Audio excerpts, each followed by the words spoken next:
Hello children, welcome back to English with Kashish. I hope you're enjoying all my chapters and poems and you're going through them thoroughly. Yes, if you have any problem, you want to ask anything, please reply in the comment section. Today we are doing Buttoo. Buttoo is a very nice story of this young little boy who created an example of his disciple, how he respected his teacher, his guru. Now I'm sure you all also like your teachers.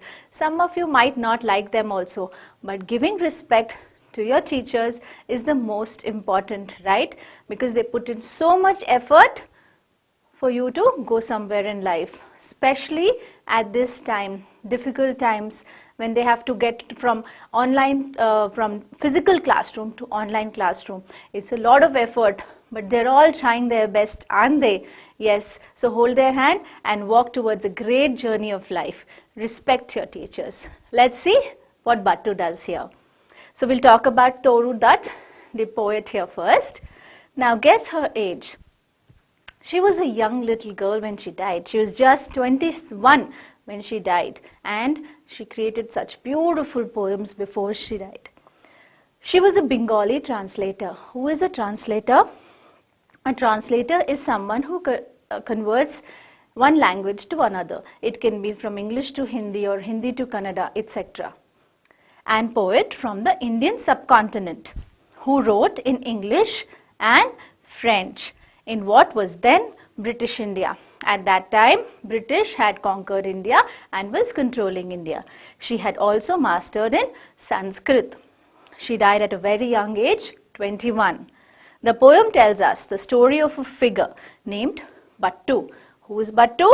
Whose story is based closely on the story of Eklavya from the Mahabharata. Mahabharata and Ramayana. These are the two great epics of India. And this particular poem is taken out from Mahabharata. Now let's start the poem. I am going to read the poem first and then do line by line explanation. O Master, unto thee I came to learn thy science. Name or pelf I had not, so was driven with shame. And here I learn all by myself, but still as master thee revere. For who so great in archery, lo, all my inspiration here, and all my knowledge is from thee. If I am master, I, how thou hast finished thy course, give me my due. Let all the past be dead and past, henceforth be ties between us new. All that I have, O Master mine, all I shall conquer by my skill, gladly shall I to thee resign. Let me but know thy gracious will. Is it a promise? Yeah, I swear, so long as I have breath and life, to give thee all thou wilt. Beware, rash promise ever ends in strife. Thou art my master, ask, oh ask, from thee my inspiration came. Thou canst not set too hard a task, nor aught refuse I, free from blame. If it be so, Arjun, hear. Arjun and the youth were dumb. For their sake loud I ask and clear. Give me, O youth, thy right hand, thumb. I promised in my faithfulness, no equal ever shall there be. To thee, Arjuna, and I press for this sad recompense for thee. Glanced the sharp knife, one moment high, the severe thumb was on the sword. There was no tear in Buttoo's eye. He left the matter with his God. For this, said Dronacharya, fame shall sound thy praise from sea to sea, and men shall ever link thy name with self-help, truth and modesty. So this is a small poem. It's a story of Eklavya and Dronacharya, his disciple. So let's start this poem. O Master, unto thee I came to learn thy science. Now Eklavya went to Dronacharya and he told him that please help me, I want to learn archery. Archery at that time was a very, very popular sport. But then it was done only by the riches. Eklavya was a common man, right? He did not belong to the rich family. So what happened? Unto. What does unto mean? Unto is in your glossary. So I have highlighted all the words from your glossary. The meaning of unto is to. He came to Dronacharya. Let's move on. Name or pelf. I had not, so was driven with shame. Now he had no name or he had no pelf. Pelf is riches. He did not belong to the rich family or he was not popular. So Dronacharya told him, I cannot teach you. I teach only the riches. And he was ashamed. He felt really shameful. And he was driven with it actually. He said to himself that it's okay. If he can't teach me, I'm going to do it myself. And here I learn all by myself, but still as master, thee revere. He said, okay, no problem. I will learn archery on my own, but I still respect you. I still respect my guru. You will still be my inspiration. This is what Eklavya said. For who so great in archery? Lo, all my inspiration here and all my knowledge is from thee. Now, what did he do? He wanted his guru to be there around somewhere, right? So he built a statue of his guru and near the tree. And every day he would come there and practice. So he said, it's okay if my guru is not with me, but I'm going to make his idol and I'm going to make him my inspiration and I'm going to learn from him. This is what he said. I'll tell you a little story here about him. So once there was a dog barking. Eklavya was practicing his archery. Now in archery you need to be really concentrated on your points, right? So when he was concentrating, this dog was troubling him. He was barking very loudly. What did Eklavya do? He actually shot all the arrows straight into his mouth. All the arrows fell into one place in his mouth. It was amazing. It was shocking. This is the sign of a great archer. Now, at this point, Dronacharya and Arjuna were passing by and they actually saw this. They saw all the arrows into the dog and they were shocked. They said, oh my God, how did you learn this? This is amazing. Who is your guru? Who taught you? I really want to know. If I am master, how thou hast finished thy course, give me my due. Now, what did Eklavya tell? Eklavya said, you are my guru, Dronacharya. It's you who I have learnt everything from. You are my inspiration. And then Dronacharya got a little wild. He had promised Arjuna that he is going to be the greatest archer in the world. There will be no one better than Arjuna. What did he see? Yes, Eklavya was amazing. Eklavya was doing a great job. He did not like it. Now he started planning. So Dronacharya told Eklavya, okay, I am your guru, I am your master. You have to give me my fee, my reward, my due. You have to give me my price, right? Okay. Let all the past be dead and past. Henceforth be ties between us new. All that I have, O master mine. Okay, Guru, I have everything. Whatever is mine, I can give it to you. Whatever you want, I can gladly give everything of mine to you. All I shall conquer by my skill, gladly shall I to thee resign. Whatever I have conquered till now, whatever I have, I can give you with all my respect. Because what is resign? Resign is offer. My entire life, my entire well-being, my entire health and wealth, everything is yours, my Guru. Whatever you want, I have everything right in front of you to offer. Take what you want. Let me but know thy gracious will. Is it a promise? Yeah, I swear, so long as I have breath and life. What is swear? Swear is a promise. To make a promise, when you tell your friends, I swear I'm going to return your pencil box today. That means you make a promise to your friend. Now, last time Dronacharya asked him, Eklavya, are you sure?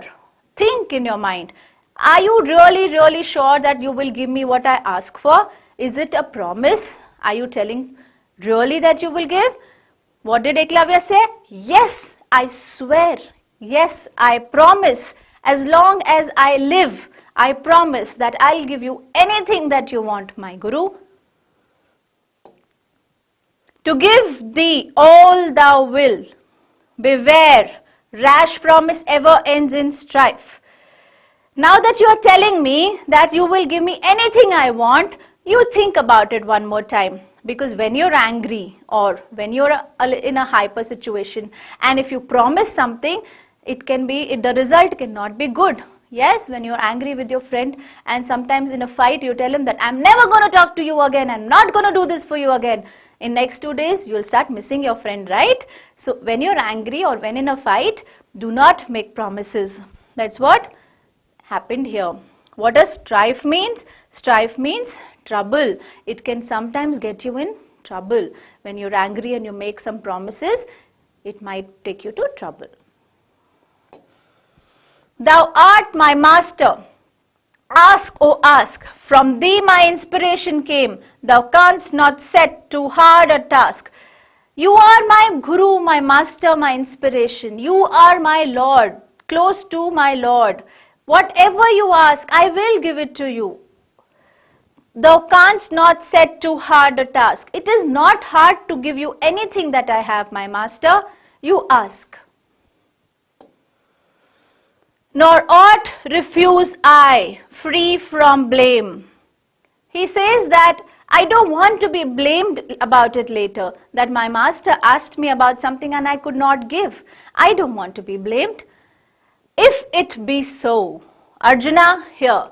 Now in front of Arjuna, it was like a court, right? So he had a witness, Arjuna. He said, okay Arjuna, now you hear. Now here, because Dronacharya had promised Arjuna that he will be the greatest archer, he was going to do something very mean. Arjuna and the youth were dumb. For thy sake loud I ask and clear. Now Arjuna and Eklavya both were looking at Dronacharya and both were wondering, what is it that the master will ask? So he asked, give me, O youth, thy right hand thumb. Now this is used when you play a bow and arrow, right? What do you use? You use your right thumb. What did he ask for? The same thing. Without this, can Eklavya do anything? No. I promised in my faithfulness, no equal ever shall there be. I had promised Arjuna that equal to him, no one can be. As high achiever is he, no one can be. But Eklavya had done it. He had mastered it so well that he was doing much better than Arjuna, which Dronacharya did not want. To thee, Arjuna, and I press for this sad recompense for thee. What is recompense? It's a reward for one's help. Okay? It's a reward for one's help. Here, Guru Dakshina or teacher's fee. I had always told Arjuna, as I told you, so he is asking Eklavya to give his thumb so that he can never play. But what did Eklavya do? He committed to his words, his promises. He glanced the sharp knife one moment high. He looked at that sharp knife only for 1 second. Okay? And next. The severed thumb was on the sword. Severed. What is severed? Severed is cut. Sword. What is sword? It's a piece of earth with grass growing on it. In 1 second, the cut thumb was on the grass lying. This is the commitment of Eklavya. That is the Guru Dakshina. He said, okay, my master asked me this easily. I will give it to him. There was no tear in Buttoo's eye. Not even one tear came out of Buttoo's eye because he was up to his promise. He had already told his master, I will give you anything that you want. And this shows how much he was inspired by him. Right? He left the matter with his God. For this, said Dronacharya, fame shall sound thy price from sea to sea. Now you see, Eklavya, you will be popular, you will be praised, you will be talked about everywhere in the world. This is what you have sacrificed for your teachings. Now everyone in the world is going to talk about to you from sea to sea. Everyone is going to praise you, going to compliment you about this. And men shall ever link thy name, your name, Eklavya, will be linked to every quality of self-help, truth and modesty. Self-help. He learned everything on his own. Yes. When you want to achieve something, when you know that you want to go there and do it, you don't need anyone's help. You can do it on your own. Truth. Truth. He did not lie to anyone, right? He clearly told Arjuna and Dronacharya that yes, you are my disciple. And modesty. So these three qualities we can see of Eklavya in this poem. Such a beautiful poem.